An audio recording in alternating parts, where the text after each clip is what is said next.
I'm gonna open that hatch. I installed a switch back here.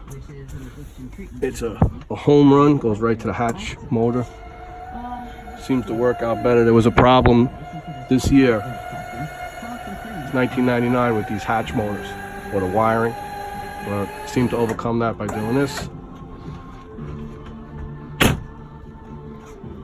These are a pair of 2016 Mercruiser 383 Magnums. They are from the factory. They came with a 2-year warranty. Obviously the warranty is not in play anymore. They have roughly about 350 hours each.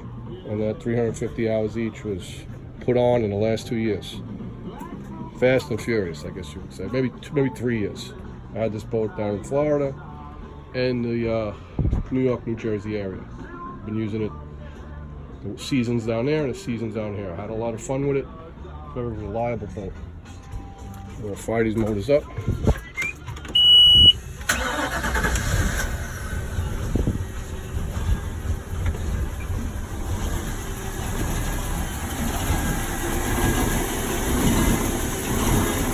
Fire the other one up.